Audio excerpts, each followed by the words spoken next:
All right. So the nervous system C consists of a lot of topics that relate to motor and integrative neurophysiology. As you know, that any functionality is based on the structure. Yes or no? Right? So without the structures, there's no function.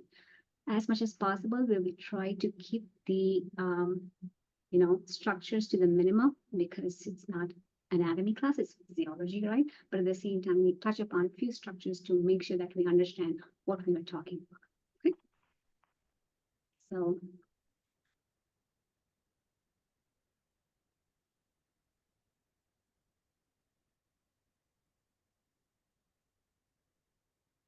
all right, so the two big concepts here would be one related to spinal cord and brain regions in terms of structure and function. I have the brain region summary. That's a very good summary of putting everything together. And then the concepts related to ANS, autonomic nervous system. And also, we'll slowly touch upon the blood flow to the brain as well. Okay. So among the numerous brain structures, cerebellum is considered by itself as a little brain. Okay. The key factor for cerebellum, the key term that I want you to remember is coordination. Okay. So responsible for coordinating muscle activity. So anything that is planned, remember, we're going to talk about the cortex in a minute, but how many of you are familiar with cerebral cortex? Yes. So that is where actions are planned. So planning happens there. But do you think every action that's planned by the cerebral cortex has been executed? Every action. So let's say I'm walking and I see a puddle. What do? I intend to walk, but if I see a puddle, I try to go around it. Yes or no? Right? So which means that the body, the brain is actually getting the signals constantly to correct our actions and coordinate and execute an action, right? I think that's an amazing task that is rendered by the cerebellum. So as you can see here, there's a lot of different structures. Again, please be mindful. That's when the recording helps. Make sure that you focus on the ones that I emphasize. You don't overwhelm yourself, okay? And the red nucleus is basically the connection between the cerebral cortex and the cerebellum. Okay, so that's the structure that connects those. So it sequences the motor activities, it monitors and makes corrective adjustments. That's very important. This helps with coordination. Okay, and it compares actual motor movements with intended. So this is another key word. Okay, I'm making it a bit. So that it helps with coordination. So one of the clinical abnormality that goes with cerebellar dysfunction is intention tremor. So if you come across this, I want you to relate that this symptom relates to a cerebellar dysfunction. Got it?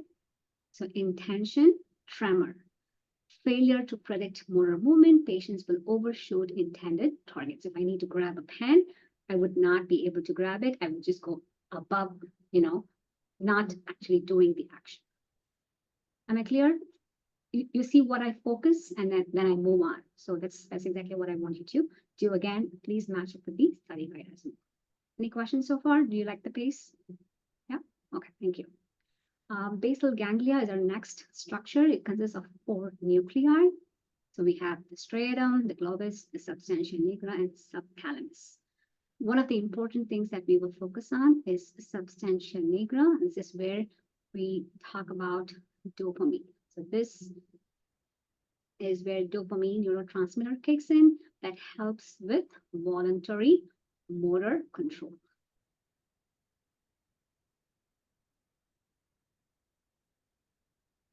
And what happens if there is a problem with substantia nigra? Remember, every time we know what this is giving us, we should also understand that if substantia nigra is not functioning well, what happens to dopamine levels? They decrease. They would decrease, which means there is going to be problem with voluntary motor control. Do you see that? So not just knowing what it does, also add in this additional thing of what happens if it doesn't work. That will help with symptoms and clinical connection. Make sense? So function is, again, a lot of the brain structures, it's as much as we know that, hey, this is the functionality, it overlaps with other structures and we are still hypothesizing. A lot of things are still a mystery. Okay, I hate to say that, but that's how evolving our discipline is. So it is thought to function in timing, scaling of motion, and the initiation of motion. Got it? So it's like it's part of the planning. And it also helps with other things like writing, using scissors, throwing balls, shoveling dirt, some aspects of vocalization. Remember, these are all related to motor, right? But again, vocalization speech also requires motor skills. But then, don't be scared of this image. Again, this is the structure that you have, audit, glutamine, substantia nigra, but predominantly I want you to focus on, there's a lot of other overlapping neurotransmitter actions, but dopamine is our focus. Got it? Okay. So I just want you to understand that, to appreciate the different things that the brain does. But what do? We just walk, we just talk, right? So that's amazing. Lesions of basal ganglia, there is a list of things that can happen. Remember, we have 4 nuclei, right? Anything could go wrong in these. But I want you to focus on this. Substantia nigra, Parkinson's disease. So what's the classical symptom here? Tremor. How do you distinguish this between cerebellum and basal ganglia? Here, it would be resting tremor. Even at rest, if there is like shakiness, tremor, then that would be Parkinson's. Am I clear? The difference between the intention and resting. So what is happening here? It seems that the dopaminergic, you can tell me the simple way of saying this. Loss of dopaminergic input means less dopamine, right? Dopamine. Yeah. Okay, which means there is a problem initiating motor movement. Okay, and again, basal ganglia has other things. So it's there if you want to, if you're curious about knowing these, but this is our focus. Got it? Moving on. Professor, yes.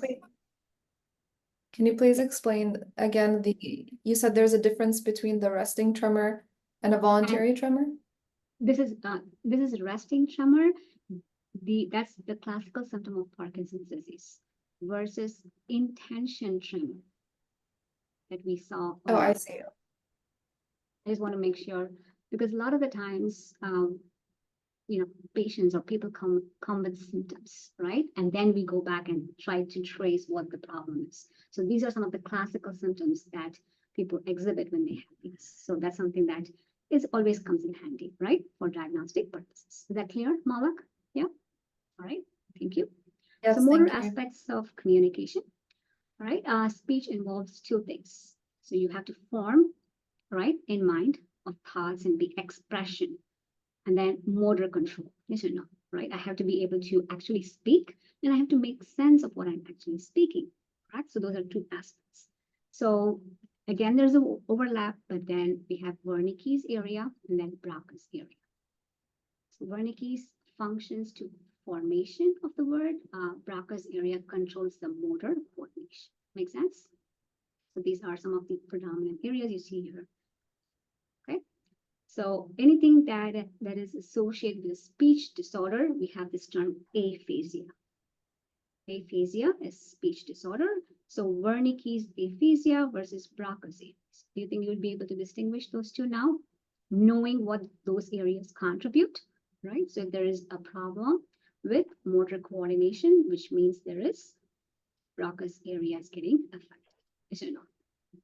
Right? Wernicke's area is, hey, I can't understand what that person is saying, but they're able to say it, but I can't comprehend what they are saying, which means the Wernicke's area. This is very important because I'm sure you know, right? When people getting affected by stroke or any kind of brain activity related problems, we ask them to speak, right?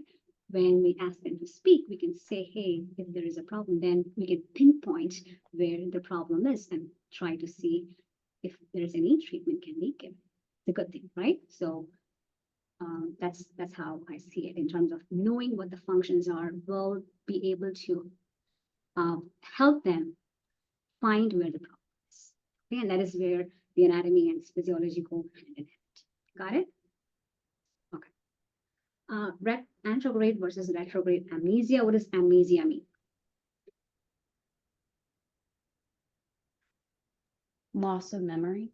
Very good. Memory loss of memory.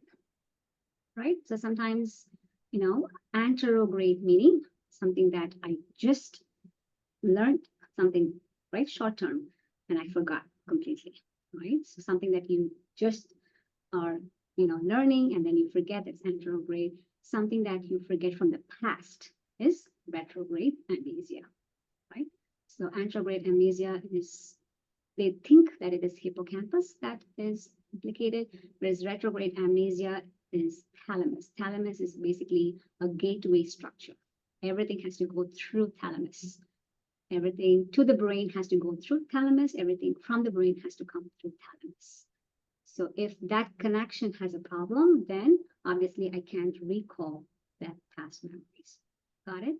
So I want you to know the difference between retrograde versus anterograde and the structures involved. And I just want you to understand one clinical correlation. Very interesting though. Patients who undergo surgery, especially painful surgery, right? So they can be induced retrograde amnesia so that they don't remember those painful happenings during surgery. Isn't that amazing, right? So how you can implement something that is typically we don't want loss of memory, but something like that we don't want to remember, right? So anterograde amnesia sometimes can be induced in patients undergoing painful surgery, right? And then I want to point out limbic system. So limbic system components, we have, as you can see, there's a lot of overlap, but the one connection that I want you to make is emotional behavior. So if somebody is expressing emotions, which means their limbic system it's working, right?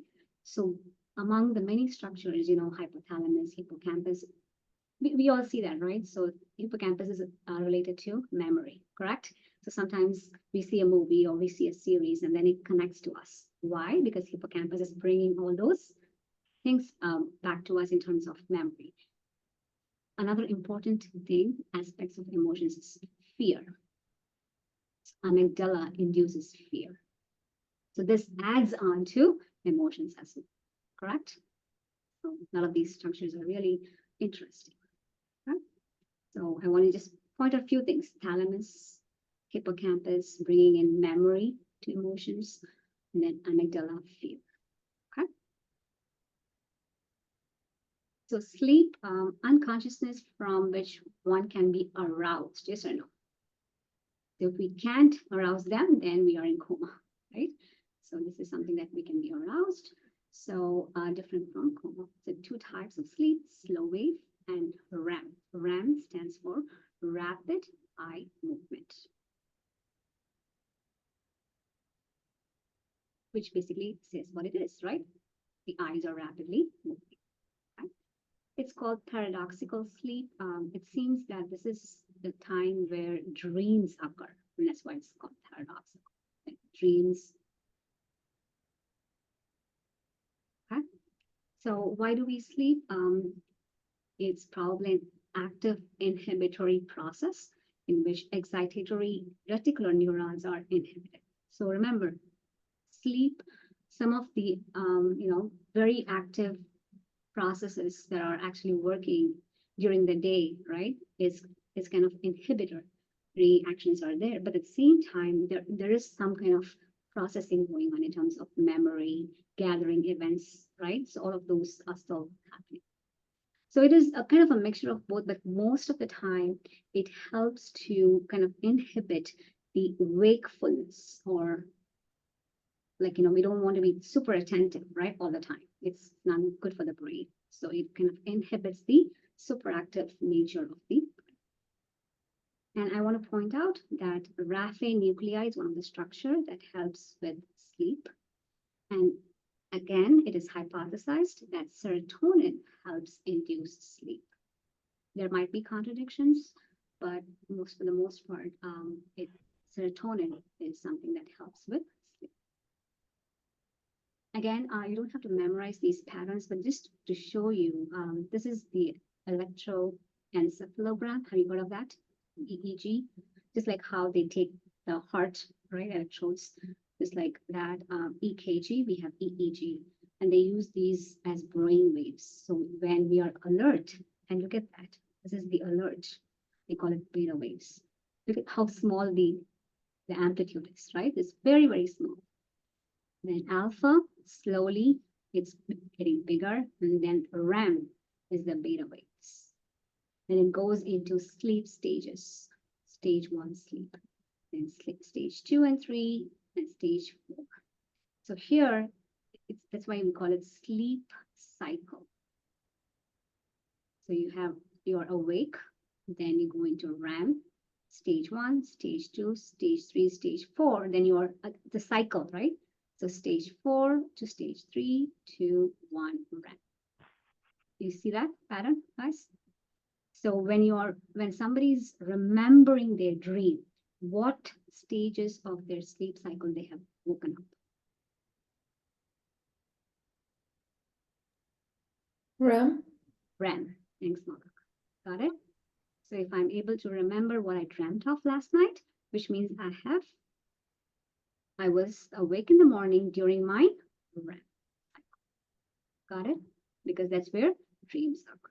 If I can't remember what I dreamt of, which means I have woken up in either of these stages. Got it? Stage 1 through stage 4. The reason why I'm showing these waveforms is that have you heard of epilepsy, seizure, right? So that's one way of diagnosing is through these EEG activity. Again, we don't want to go into multiple types of seizure, but seizure is caused because of abnormal seizure, like abnormal electrical activity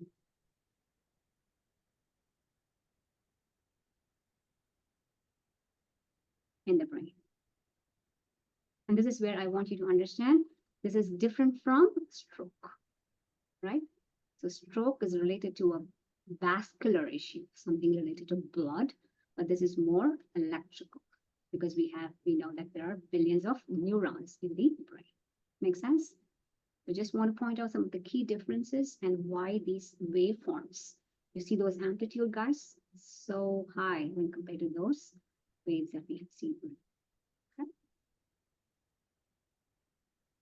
So other neurological disorders, depression. Again, there are many neurotransmitters that are implicated. So we have these structures that can be implicated.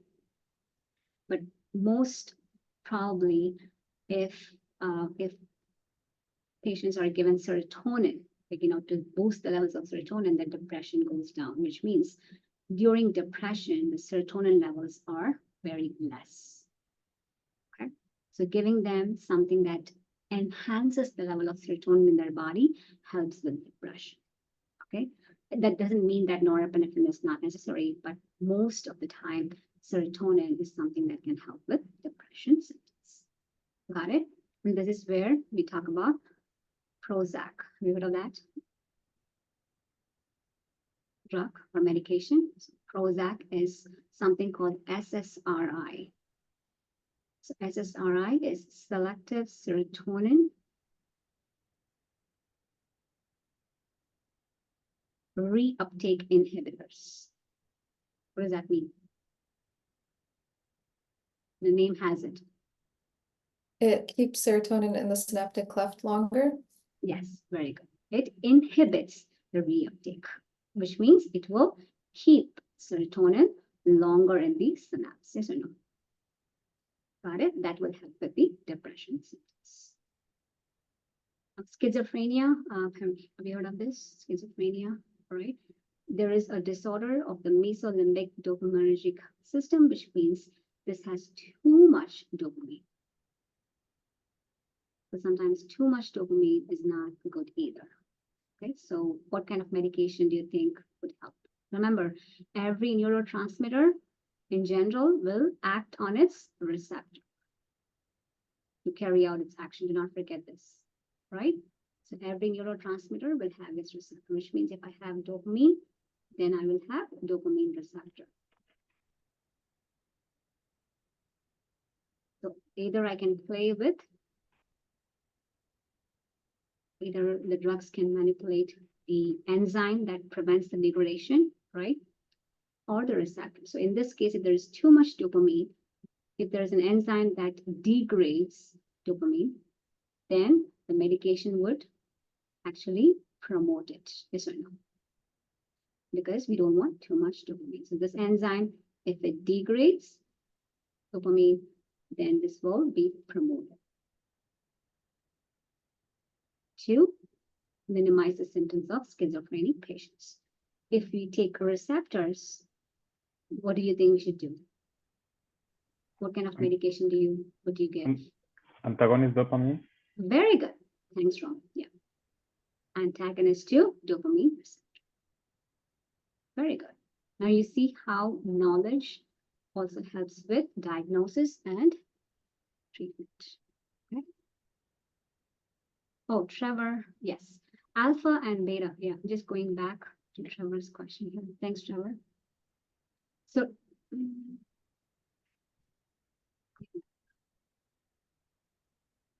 So, the beta is very, very, the lowest amplitude is beta. Okay, but as we go into from alert mode to kind of dozing, right? That's when alpha waves kick in. That's like slight variation, but there is still a higher amplitude when compared to alert. Make sense, Trevor? Sorry, I just saw your message. Thank you. So far, so good, guys, in terms of using the term antagonist. So this is a great thing. I mean, I like it personally. So I'm hoping that you can, cerebellar cortex, right? So it's an integrating area in the nervous system. So anything that comes to the brain, this is where it's processed. Then basal ganglia, again, movement, motor control, is a no, right? Posture, motor control, brain stem. This is where it's relaying signals. It's like this stem that connects the brain, the cerebellum, everything to and the spinal cord. It's connection. Cerebellum, what do you want me to highlight? Cerebellum. The key word would be coordination. Yes or no? Right? So coordination is a key word. Typically, it does not initiate voluntary movements because we have structures that help with that. But this one is coordinating. And it's also important for speaking, writing, and tasks involving coordinated muscle contractions. This is another important structure called reticular formation. It is also called as RAS. So reticular RAS. This is a collection of structures that is involved in many things, but predominantly it regulates sleep and wakefulness. So if you are paying attention to what I'm talking right now, which means your RAS is in working condition, right? So are you paying attention? Yes. Reticular formation is okay. Pons and medulla oblongata, they're found on the brain stem. So pons is very important for role in breathing. Medulla oblongata, so this kind of helps medulla oblongata too. So do you think when somebody faints, are they still breathing? Right? Yes, which means what is taking over their breathing?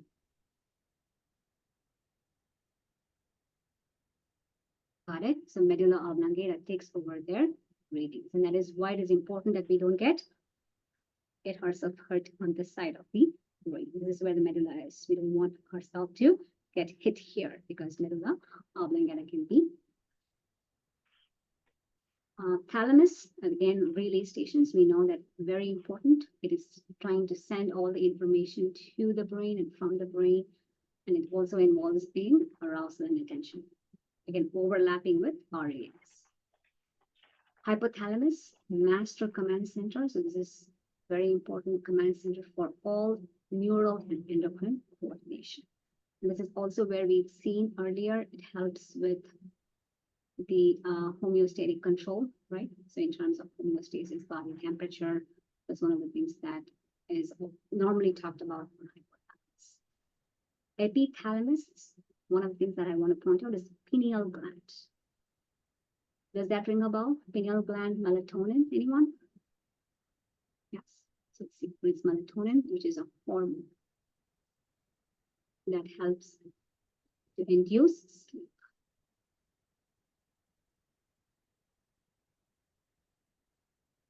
And limbic system, what is the key word for limbic system?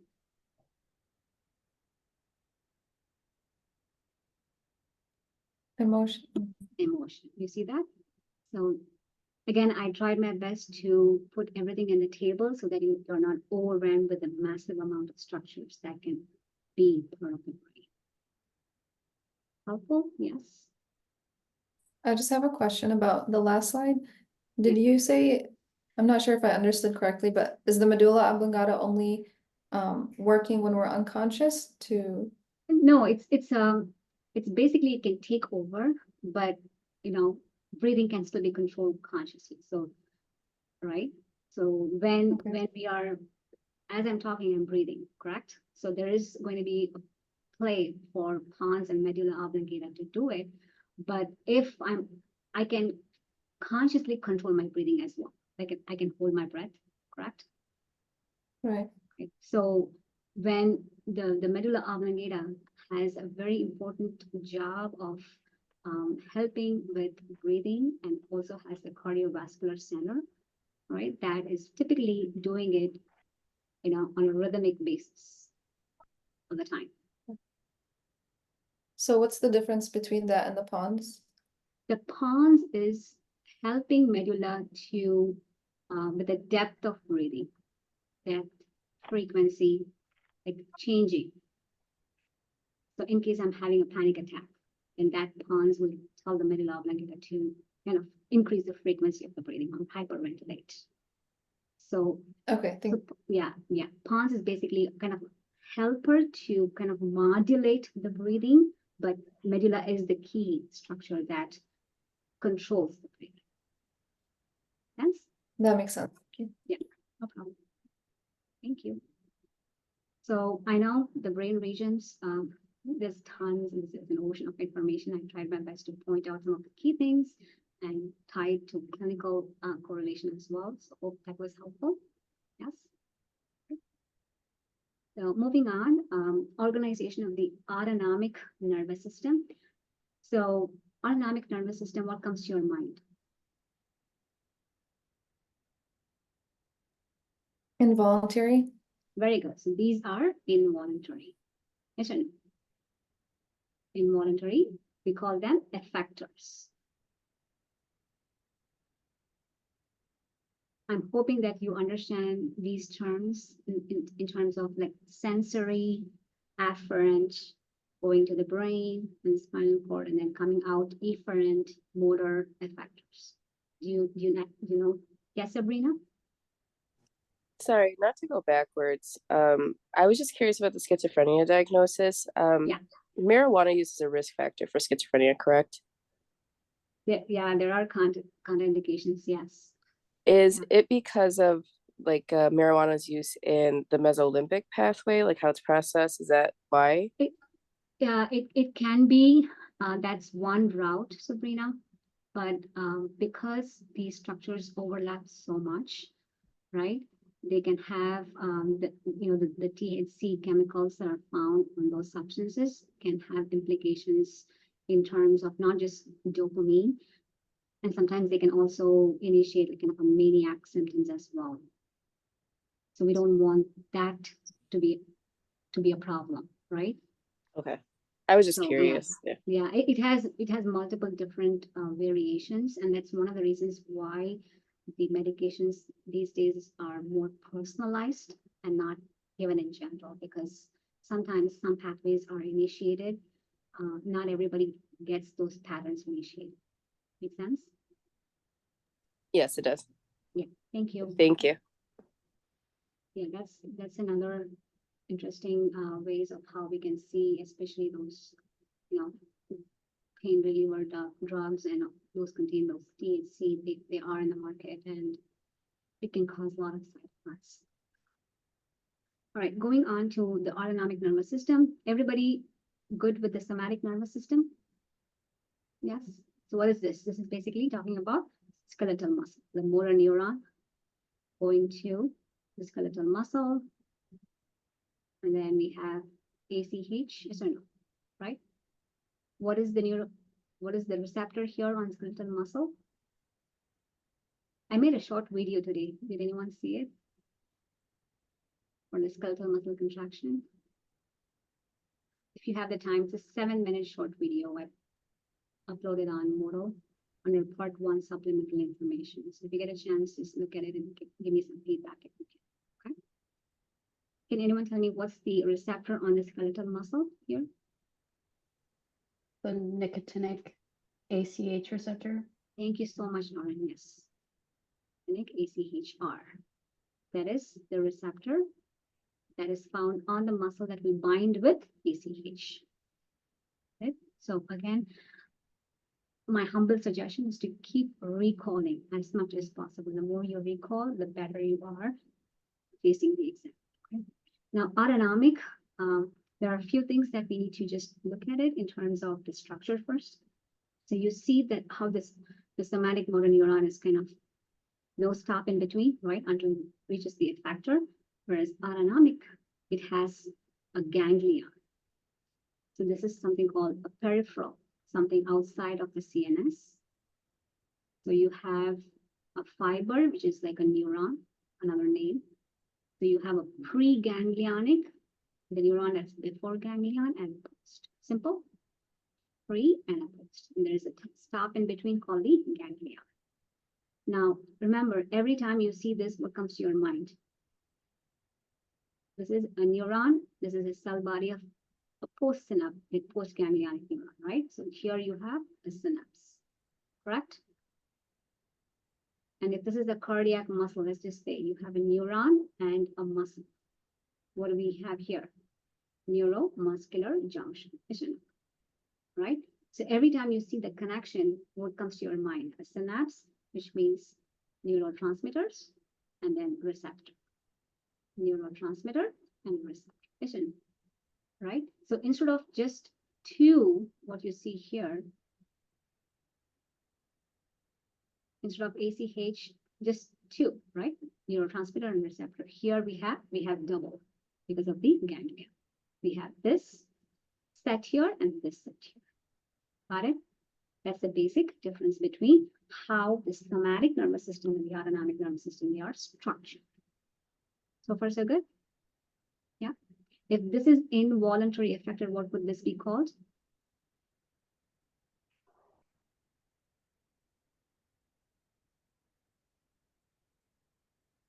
Skeletal muscle, right? Voluntary effect. The opposite, right? This is involuntary. So now we are going into what we call, so this is a structure where I just want to point out, you see this. This is like the pons.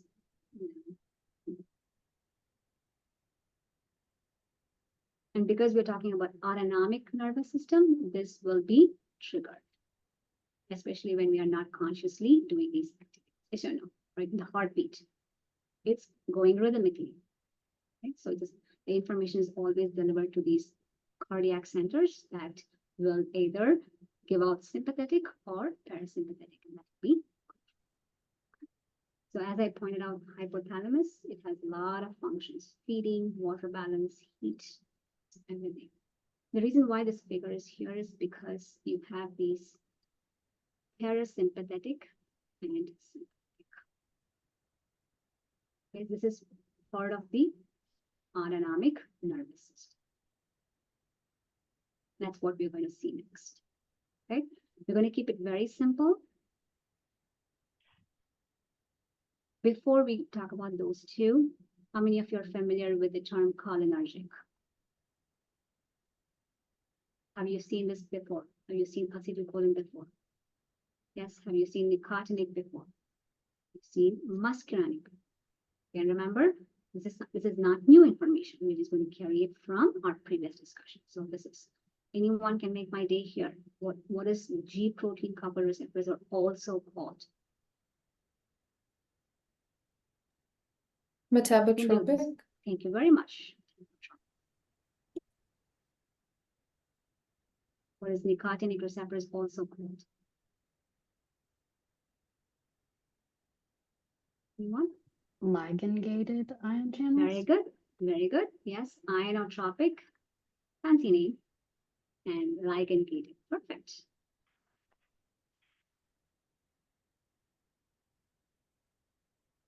Super. This is more sodium related, right? Okay. Typically, it allows more sodium. Okay?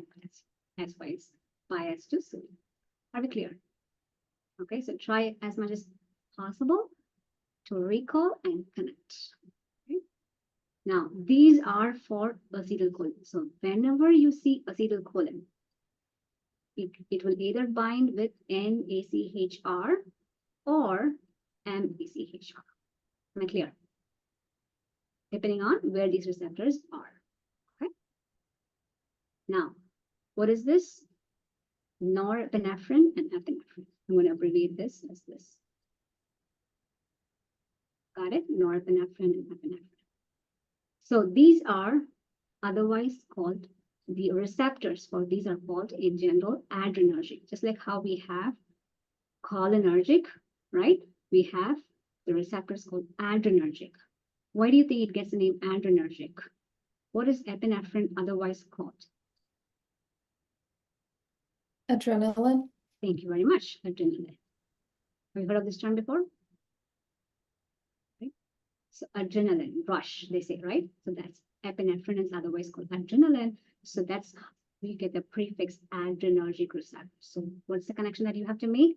Whenever you see norepinephrine, epinephrine, they bind with adrenergic receptors.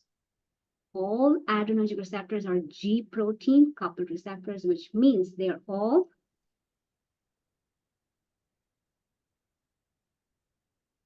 yes or no? Metabotropic. Got it? Very good so far? Yes. Now, your job is to know that there are different types of adrenergic receptors. Okay, and I tried my best to put everything that you need to know, not over myself. So alpha 1, alpha 2, predominantly it is for contraction of vascular smooth muscle. We haven't talked about cardio yet, but just want to point out, anytime you see contraction of vascular smooth muscle, this relates to the property of vasoconstriction. Just keep that in handy now. Okay? Can you do that for me, please, right now? Just keep this term in mind. Okay? Vasoconstriction. We will come across this later on in more detail. Okay? So beta adrenergic, very important. There are subtle differences that you need to pay attention. Beta 1, I'm going to use it. Beta 1, where is it found? Cardiac muscle. Remember, when I say beta 1, what's the default? Beta 1 adrenergic receptor. That's how you have to complete it, because it is coming under adrenergic category. Got it? So beta 1 adrenergic receptor. It has equal affinity. This is where pharmacology comes in, right? What does equal affinity mean? It likes norepinephrine and epinephrine, both equally. So whatever it is there, it is going to bind. Remember, receptors have binding sites, right? So that's what they are. Now, if this beta 1 gets activated, what's going to happen to heart rate? Increase in heart rate. Got it? So we're going to kind of stall the renin for now. Just ignore it, it's there. But we're just going to focus more on the heart rate. Renin comes under kidneys, so we're not going to touch kidneys right now. Are you guys with me? So if I am the beta 1 adrenergic receptor and somebody activates me, where am I mostly found? I'm mostly found on the cardiac muscle, and it's going to help increase the heart rate. Got it? Now, my question to you is, what if I give somebody beta 1 antagonist? What if I give someone beta 1 antagonist? Reduce the heart rate. Very good. Who can kind of elaborate on the term beta 1 antagonist to be more specific, tying to what we have just seen? Beta 1 adrenergic receptor antagonist. Yes or no? Right? Now, how many of you have heard of this clinical term medication, beta blockers? Right? So what does beta blocker mean to you now? It is a beta adrenergic receptor antagonist. Makes sense? Yes. How beautiful is that? Right? So now you know what that means. Now remember, when I say beta blockers, it is non-specific, yes or no? It can knock down beta 1, beta 2, beta 3, and that's where specificity comes in. Like if you're taking pharmacology, then you would try to, yes, Reva, yep, I will do that. So if you're going for specificity, then you have to be specific. The medications are going for beta 1 specific, beta 2 specific, beta 3 specific. That will minimize the side effects, yes or no? Right? Okay. Reva asked me to repeat what beta blockers really mean. Beta blocker is also beta adrenergic receptor antagonist. Got it, Reva? Beta blocker means beta adrenergic receptor antagonist. Thank you. Yep. You're welcome. Now let's just do beta 2. Yes. Beta 2 has a greater affinity for what? What is it? What is it like more? Epi over norepinephrine. Now, if I activate this, what is it trying to do? Activation of bronchial smooth muscle. So bronchus means it's respiratory passage, yes or no? Basically, this causes relaxation. Who can tell me in simple words, what does it do? Does it help with breathing or it does not help with breathing? This bronchial refers to the lungs, lung passageways, respiratory passageways. So beta 2 activation causes opening up of the airways, right, to ease breathing. Yes or no? Right? Who do you think we can give this to? Asthma patients? Asthma. Very good. Somebody undergoing bronchoconstriction, we can have a medication that can be formulated to enhance the beta 2 adrenergic receptors. Yes or no? Because we know that they are found more on the bronchial smooth muscles. So far, so good? What about like lung infections? Can you use it for like bronchi infections? Yes.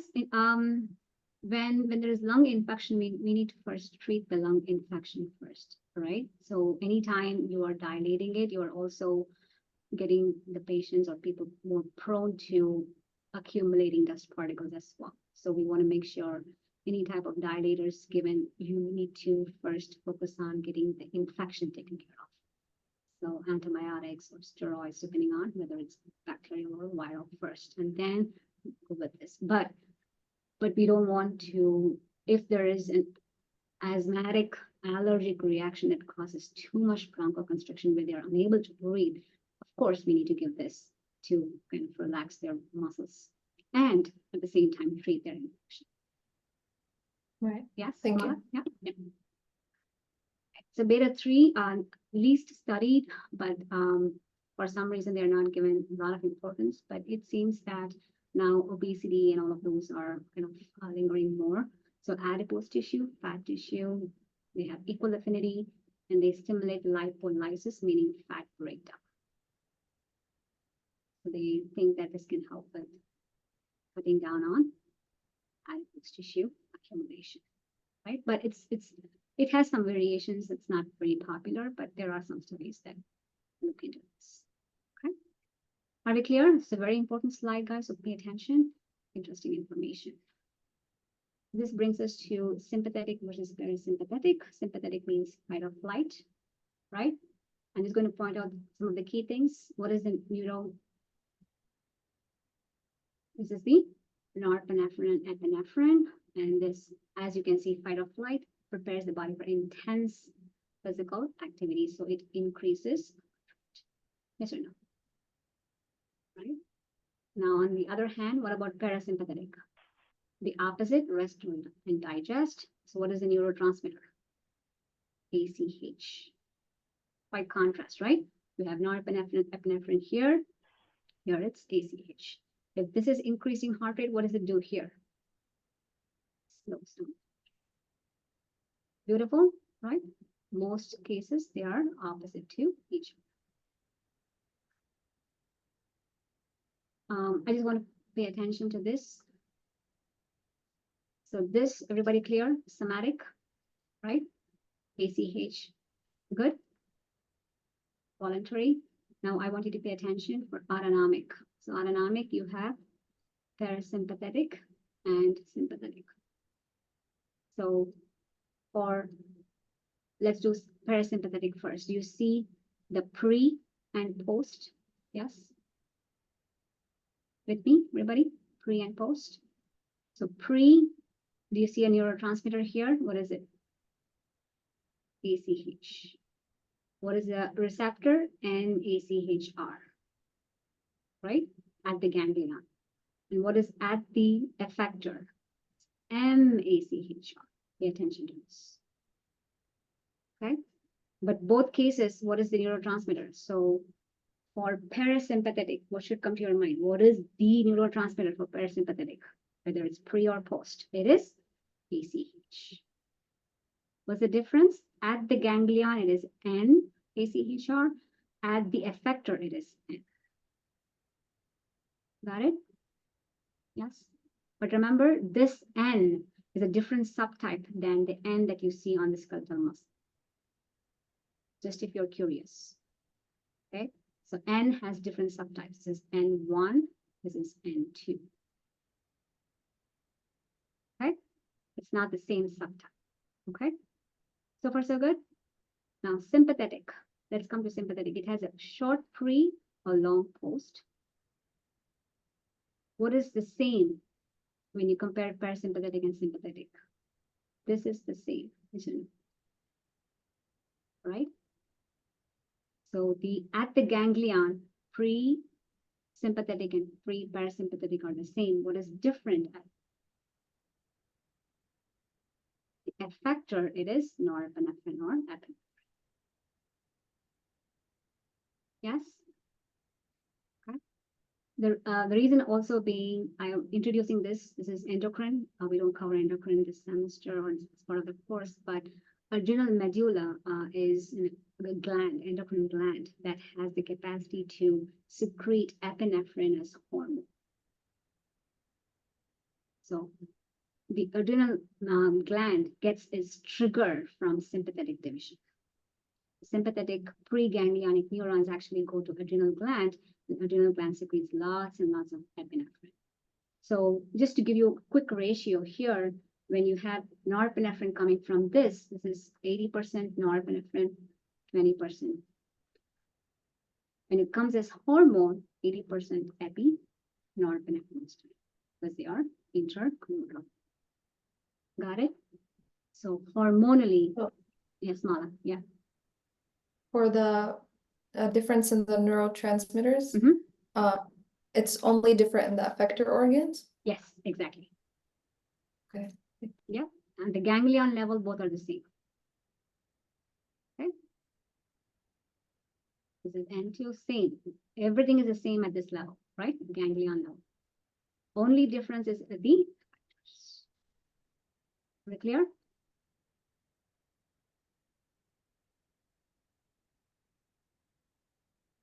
So effect of autonomic nervous system, what does this figure tell you? So if I see the heart has both parasympathetic and sympathetic, isn't it? Right? So dual innervation. Most of the organs in our body, they are dually innervated. And typically they are opposite to each other. Okay. I will try my best to dedicate some time for review. So what do you understand from this table? Now that you know, so now you're the experts of the receptors, the neurotransmitters. We'll just pick a couple here. So Do you agree? Metoprolol. Who can give me the physiological definition of this? Everything is there for you. You just have to give me the physiological definition. It's You a know beta this? blocker.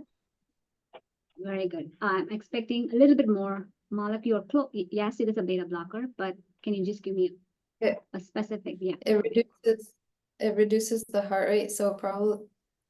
Oh, it's on beta 1. Yeah, it's on beta 1, so it reduces the heart rate on cardiac muscle. Yes. So the physiological definition would be beta 1 adrenergic receptor antagonist. Yes or no? Right? We just saw that. So it's just put it in a different way, right? So stimulating the receptor means agonist. Blocking means antagonist, right? So atropine is prescribed for overactive bladder. What category does this come under? What's the physiological definition you can give me for atropine? You guys can do this. Atropine would be A cholinergic blocker. muscarinic. Remember, cholinergic, we have two different receptors, right? So you have to be more specific. Muscarinic cholinergic receptor antagonist.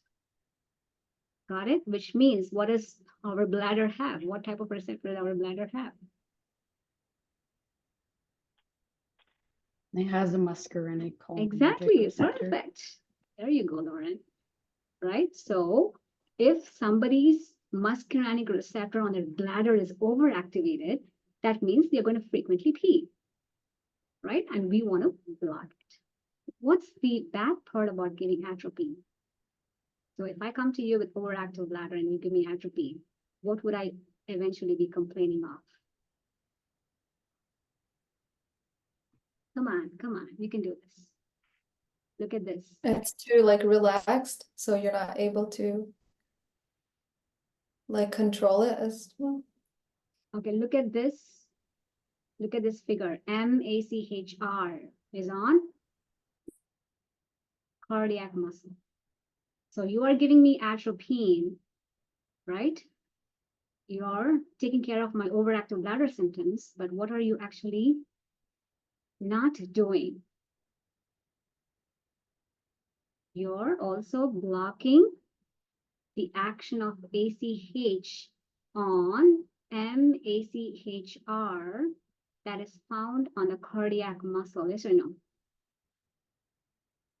So this, if it does this, this will reduce heart rate, yes or no? Are you guys with me? Now giving atropine would not do this. So what would be my chief complaint after you give me atropine for overactive bladder?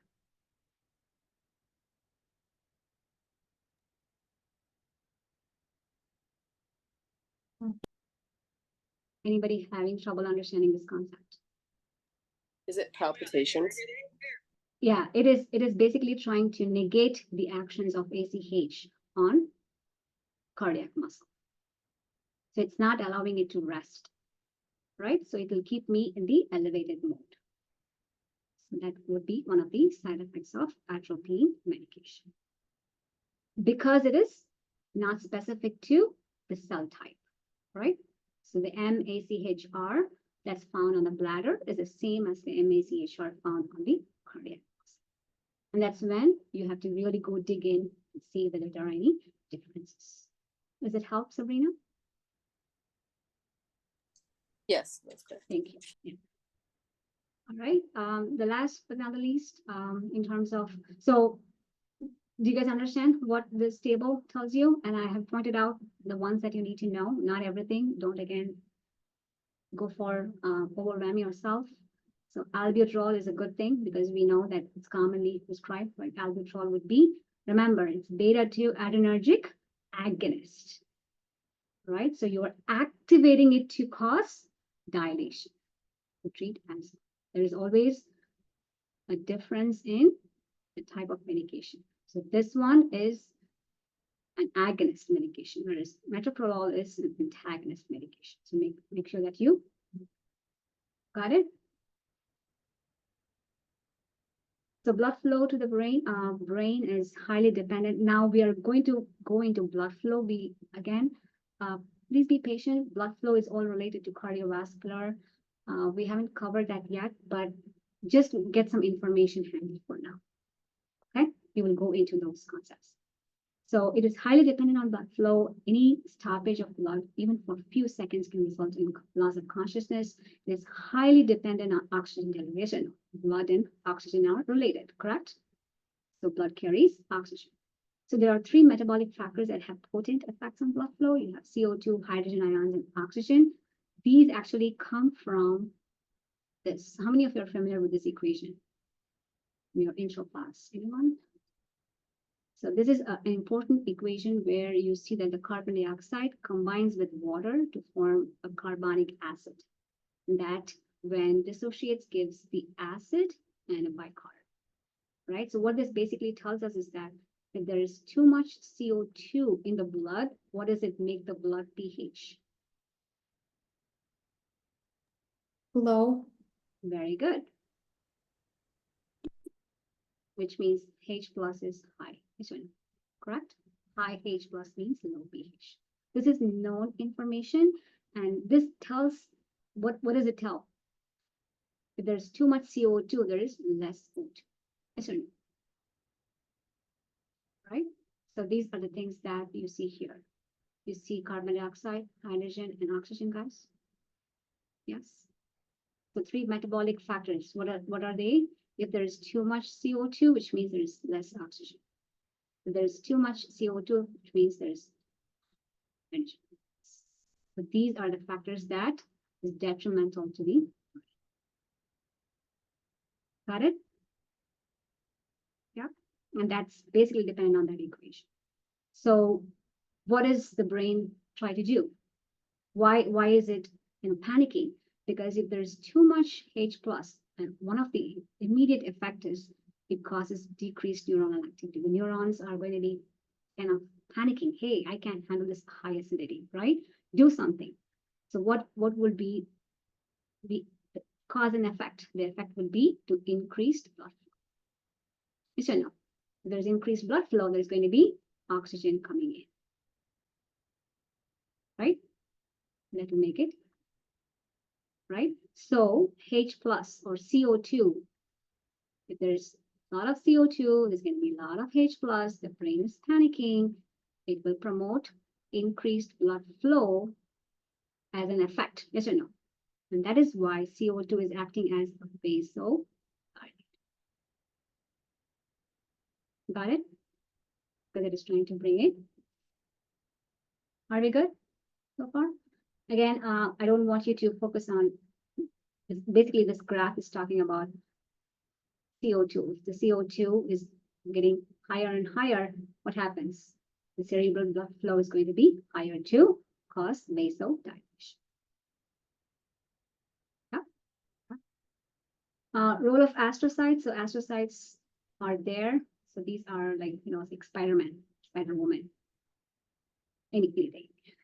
This is a spider basically trying to, you see this astrocyte is kind of holding on to neuron on one end and holding on to the blood vessel on the other, right? It's like, hey, I want to kind of control what can go into the brain. So it is, astrocytes are very important to control. And that's why they also are helping blood-brain barrier. Have you heard of that? Blood-brain barrier. A lot of therapeutic drugs can go into the brain. They have to be really modulated. Okay?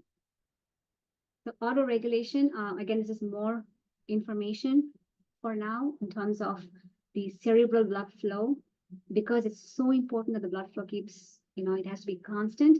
So there are local mechanisms that keep the flow to the brain constant, even with fluctuations. You see that?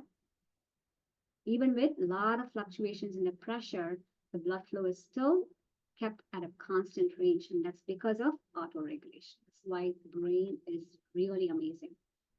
Okay, so it can keep the range pretty much constant even at very, very large fluctuations. Cerebrospinal fluid, again, pardon me on the structures. I want you to just focus on a few things. So this is helping cushion. It gives mechanical protection. The brain. Remember, the brain does so many things, right? So it is basically the CSF value. I want you to focus on this. Choroid plexus is the structure that makes CSF. And then this arachnoid villi is where it's getting drained. Have you seen this kind of mechanism before? Making and draining, right? Just like aqueous humor. So we don't want that to be disrupted. So that disrupts what happens? Pressure. Yes or no? Right? So anything that's disrupted can be trauma, tumor, infection, there's increased pressure, then it is going to cause edema, like fluid buildup. Can put pressure on the skull, then it basically explodes, right? So we don't want this increased. This is something that's detrimental. Can compress veins, so causing the brain to swell. Got it? So it is very important that the ICP is maintained at, the volume is maintained. You don't want any increase in ICP. Okay. Last but not the least, we have hydrocephalus. Hydrocephalus is again swelling. You see this enlarged head. So if it is not due to CSF, if it is anything other than any fluid buildup, other than CSF, it's coined as hydrocephalus. It could be due to osmotic related, it could be due to, chemicals related. Anything that goes into the brain doesn't come out, causes swelling. Infection related can cause hydrocephalus. So this is actually a cold treatment where you see that they are draining that excess fluid into the abdomen, like shunting. So I just want you to know that hydrocephalus is a type of cerebral edema. I'm hoping that you are familiar with this term edema, right? Okay, that's why. The blood-brain barrier, what is the quick connection? What comes to your mind? Astrocyte. So astrocyte, it helps with blood-brain barrier. Remember, L-DOPA, I've said this, L-DOPA versus dopamine. What's the difference? Why Parkinson's disease patients are prescribed L-DOPA, whereas direct dopamine? Because it can cross the blood-brain barrier? Yes, L-DOPA can cross the blood-brain barrier, whereas dopamine can't. Got it? So L-DOPA is the precursor. So it goes inside, and then an enzyme in the body acts on this, and then it gets converted to dopamine. Got it? It's important that we see that. So again, this is all related to cardiovascular, guys, but I just want you to understand what is stroke. Stroke is related to interrupted blood flow. Yes or no? Right? So it's a vascular problem.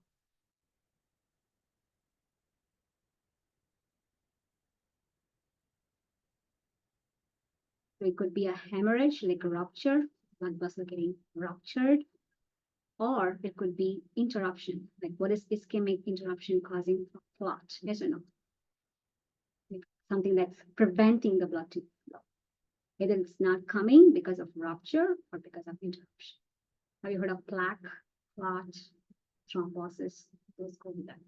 So these are all the different ones. We are going to see all of these later, but again, keep it simple. Just make sure that you know that these are the causes of vascular problem. As much as I try to separate organ systems, but you can see that they are all interconnected, right? So that's when you show some pity to physiology and the instructor, because it is It is a connection, okay, that keeps the body going. Okay, we'll take a 5-minute break, and then if you have any questions on this, let me know. If not, we will do the review sheet, and if we have time, we can do some fun Zoom review as well. Okay, right, in 5 minutes. Thank you.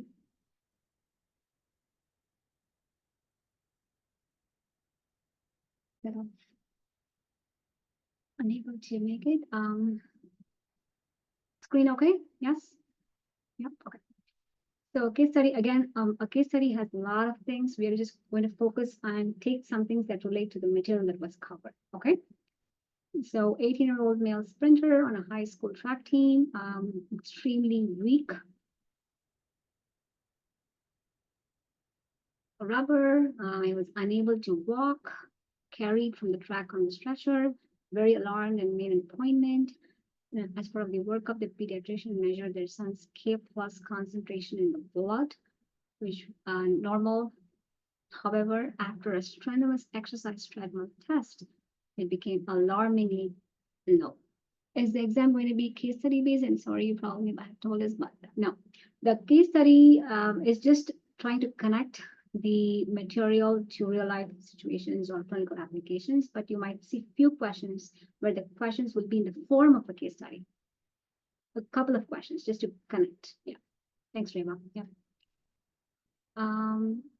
Now, by looking at this case study, we see that they have measured the K+ concentration in the blood, right? Okay. Remember, blood is part of what? ECF, correct? Right, so remember we have the cell. What is inside is ICF, what is outside is ECF. So when they are measuring blood K+ concentration, they are actually referring to the levels outside the cell. Okay, that's with that, we are going into the question 1. What is the normal K+ distribution between intracellular fluid and extracellular fluid? That is, where is most of the K+ located in muscle and neuronal cells? A simple question.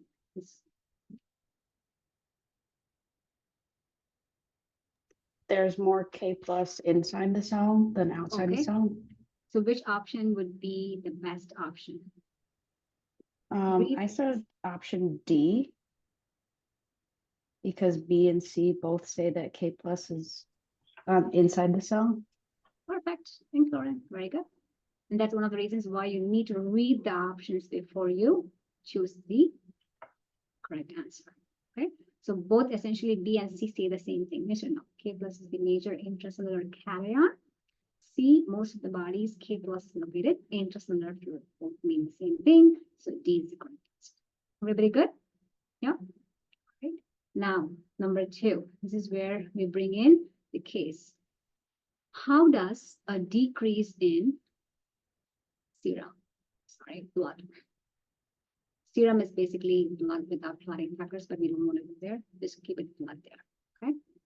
How does a decrease in blood K+ concentration alter the resting membrane potential? So do you see how I'm trying to tie into what we came across? Now, what is it saying? So we just saw that ICF, there is more K+ inside, correct? Now, if there is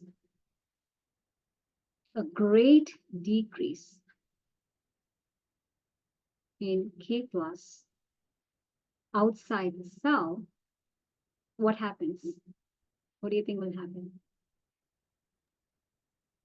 So K+ will diffuse down its concentration gradient and become more.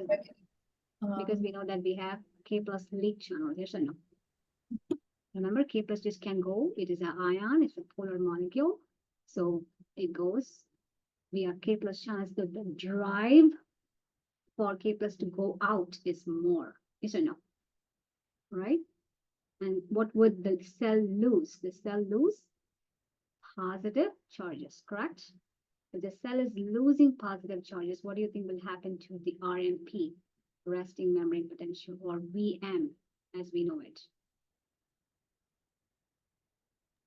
It'll hyperpolarize. Yes, very good. It'll become more negative and hyperpolarized. Are you guys with me? Yes? So what would be the best option? E. E. Very good. Got it? Now, before we move on to this, when K plus in the blood becomes very low, there is a name given clinically, and that name is hypokalemia. So your question could be, hey, would hypokalemia be on the exam? So if I don't go over it as part of the lecture, it's not going to be there. Even if I have hypokalemia on the exam, I would define it for you because we have talked about it outside of our lecture. Got it? So I try not to have surprises on the exam because I have gone through so many exams in my life and I know how it is.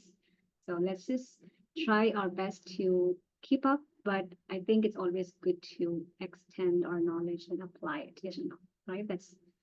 I think that's more beneficial for us in any way, right? So what is hypokalemia? It is very low levels of. Is there case studies? Zara, I wouldn't call it like case studies. It's just how would I say it? Let's just say based on what we've discussed today. So schizophrenia, there's too much dopamine, right?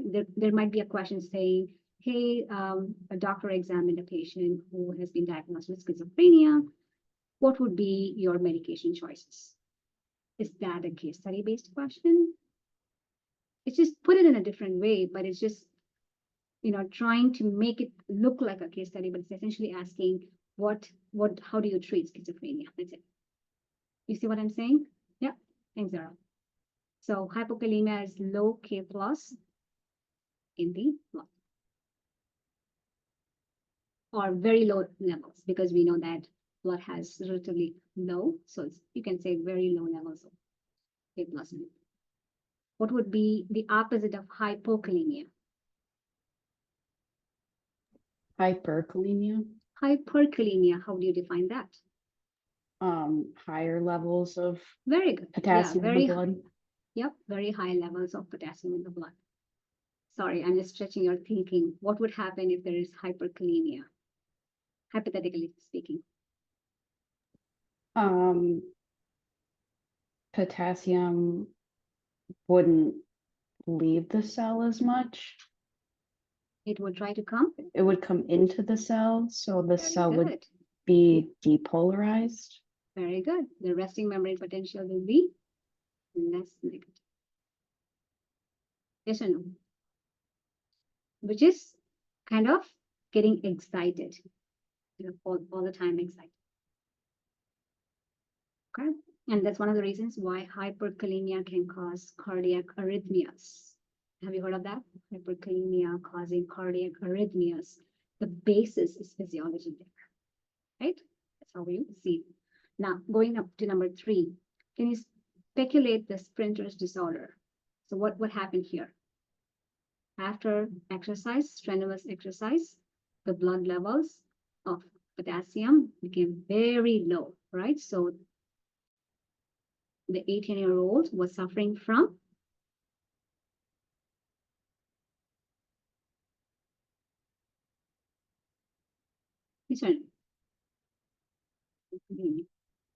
and remember, if hypokalemia is causing the VM to become more negative, yes or no? Right? More negative means hyperpolarization. Hyperpolarization means the cell is going into a deep, deep sleep, yes or no? Right? So it's really hard to awaken the cell. Correct? So reaching threshold will be much harder for that cell, which means they're going to be weak.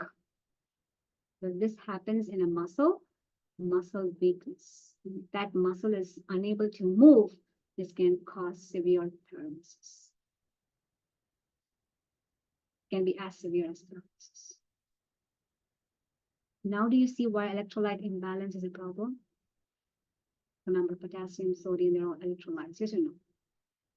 Right? So anytime these electrolytes gets messed up, they can cause devastating conditions if left untreated. Okay, it seems that the genetic component plays. This could be an inherited disorder as well. And this shows up only when patterns like strenuous exercise pops up. Otherwise, they would not have noticed this, right? So this kicks in based on certain situations.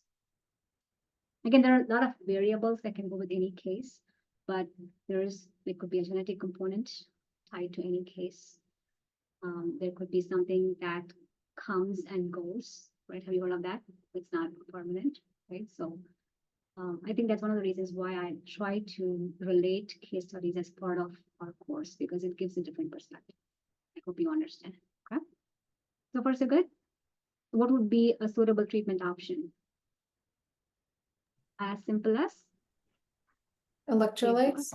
electrolytes, K plus supplementation. So anything that will help keep the K plus in the kitchen.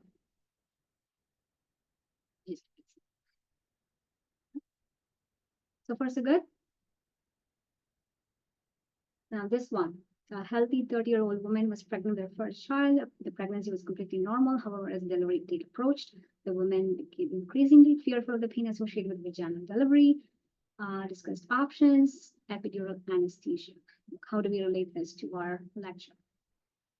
So if there is a local anesthetic given to a particular area, right? How does it work? How do you connect that to physiology? So all options have lidocaine. So lidocaine is considered as the local anesthetic. So remember, the pain experienced by that individual is getting transmitted to the brain, and that's why that female is sensing the pain. Yes or no? We want to not carry that pain signal. The action potential should not be there. So what would we do? Which prevents pain by blocking what causes action potential? The voltage. Go ahead. Letter B. Lidocaine, voltage-gated sodium channels, which prevents depolarization of memory and generation of action potentials. Got it? Which means the pain signal is not transmitting, right? And that's right. Do you see the connection there, guys? Yeah.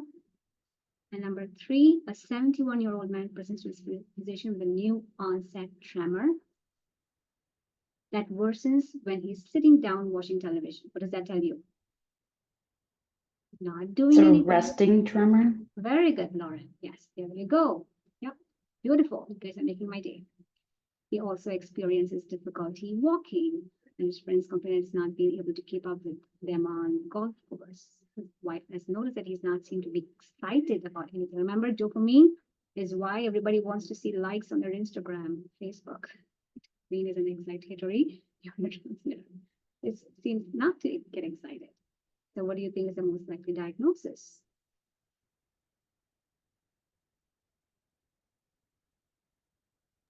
Parkinson's. Parkinson's, right? Rest and tremor, not excited.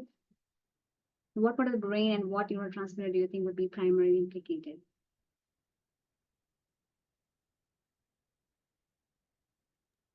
The basal ganglia and dopamine. There you go. Yes or no? Parkinson's, basal ganglia, substantia nigra, dopamine. Do you see how we are connecting, guys? I tried my best to keep the case study minimum. There's a lot of other factors too, but what could be possible treatment for this condition? Letter B. Remember, L-DOPA is blood-brain barrier crossing. So, okay. Great. Any questions so far? I think we will have some time for Zoom review. An emergency medical team is called to help a 64-year-old woman with small cell lung cancer was unconscious at work. Her co-workers state that for about 10 seconds before she lost consciousness, she pointed to her right hand and began twitching rhythmically, stiffened every muscle and fell down, and again jerking rhythmically. All of these point out to what diagnosis? The seizure. Seizure. Yep. Twitching, jerking rhythmically, all of them are uncontrolled electrical activity of the body. I was thinking in epilepsy. Epilepsy, again, this is a type, right? In terms of trying to, yeah, that there could be epilepsy too. But in general, the symptoms relate to seizure. Yeah. So coming to this, which one would be the best suitable medication?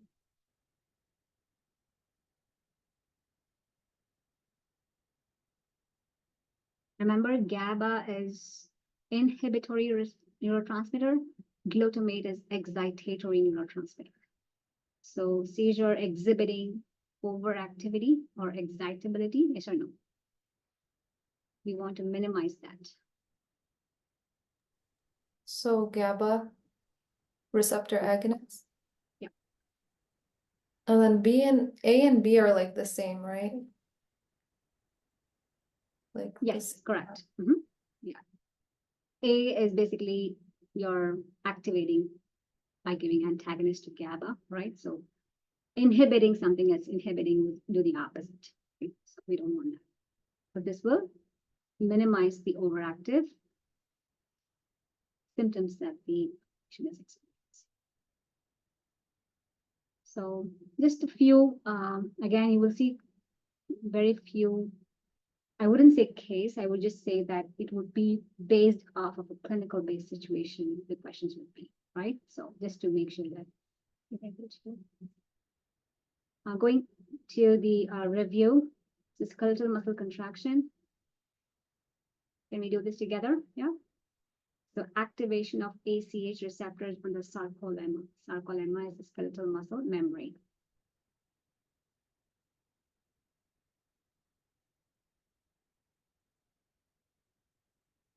So what do we assume that has happened before? The ACH receptors are being activated, which means you have the motor neuron, is or no? There's action potential, then release ACH, voltage gated calcium channel helps release it, release ACH in the synapse, you know, that goes and binds with this. So everything, this is all done. And now this will cause, what goes here?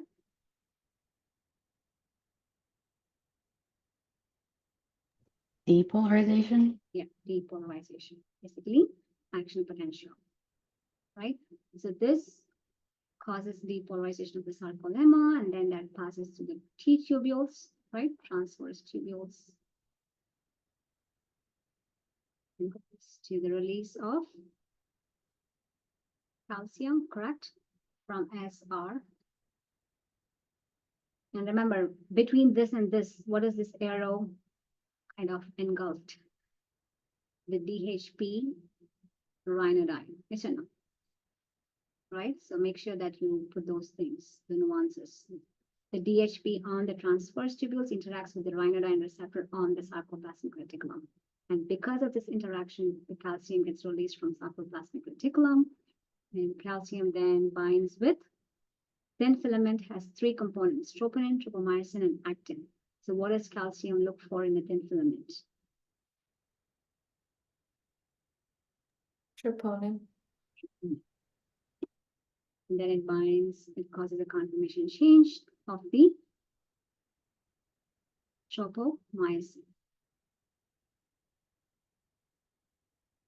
So that it moves away, and this is a term that they use, basically actin myosin binding.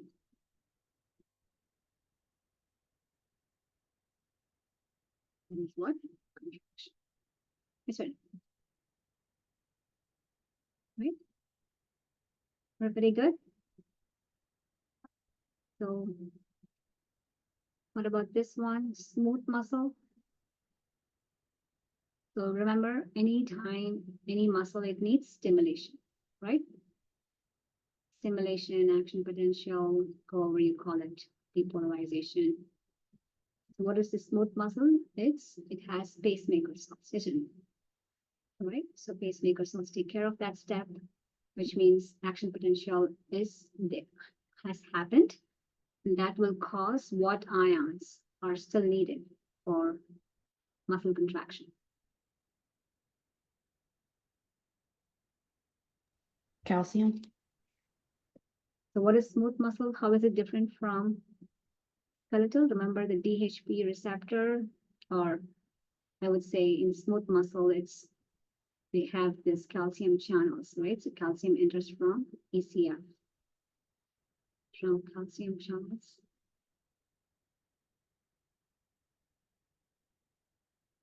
As well as endoplasmic reticulum, or SR. Right? So it comes from both outside as well as the. Now, what am I looking for here?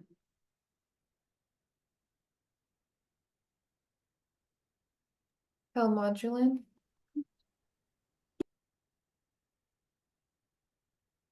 Correct? With no troponin here in smooth muscle. And what happens? It activates.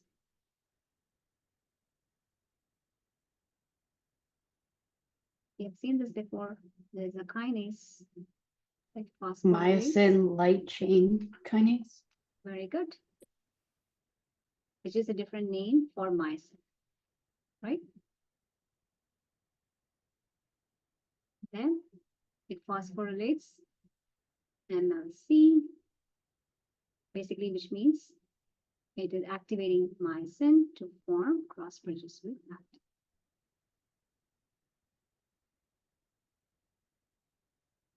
Got it? So I would still use this as a review for relaxation, yes or no? So relaxation means you have to remember about or relaxation. This is contraction. Relaxation, it would be phosphatase, right? Yes or no? And then trying to get these calcium ions pumped back. Put it back in the SR, put it back in the ECF. So you need energy.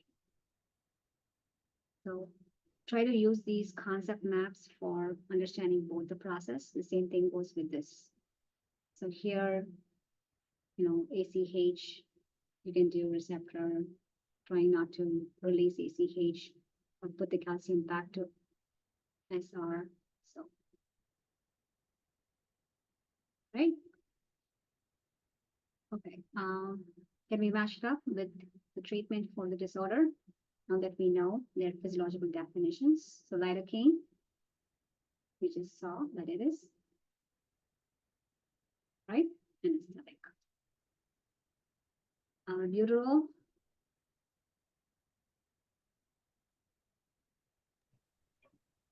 Asthma. any definition that you can give me that you can recall? You can be very specific. Yes, wrong? Yeah, I think it's beta-2 blocker. No, Very good. Super. There you go. adrenergic. Yeah. I'm just being specific here. Okay, you're right. Beta-2 blocker. Got it? Yeah. Oh, sorry. Wait. This is where the problem is. I just get carried away. Albuterol for asthma is a dilator. So beta-2 receptor. Agonist. Nice. You have to correct me. Remember wrong. Beta-2 not blocker. It's agonist. Okay. Yes. It's important. Curare, D-tubocurarine, the muscle.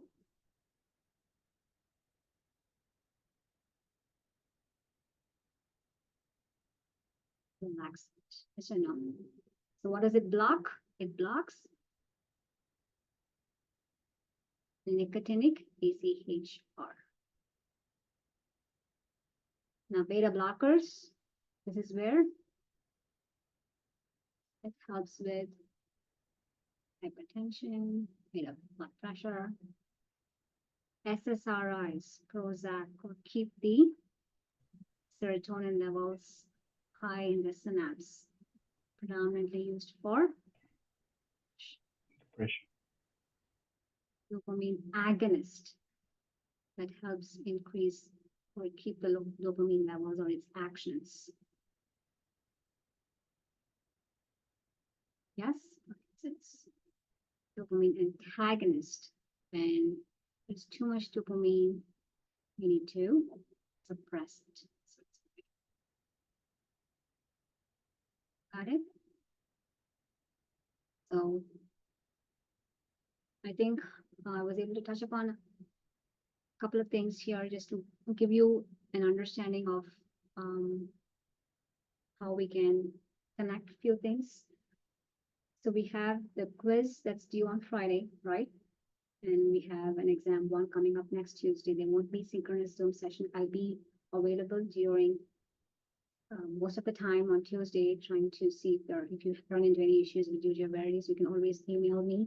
I'll try my best to direct you to resources that I'm familiar with, but again, don't panic. Okay. And I will post some practice questions, about 20 to 25 practice questions on Moodle on Saturday morning so that you can start working on. I'm hoping that until then you would be able to revise through the material. So on the weekend, you can use those practice questions as kind of a way to see how the questions will be on the exam. Again, as much as possible, don't memorize those questions. Try to understand the student's tendency to, hey, I have these practice questions, I'm going to memorize all of them, but then they don't go do it on the exam, right? It's not for memorization, it's for you to practice, meaning to see how the questions would be and how you are able to connect the concepts that you, okay? So we have a few minutes. Are you up for Zoom review? Just like a fun thing, annotations. All right. You will see it's being a bit different.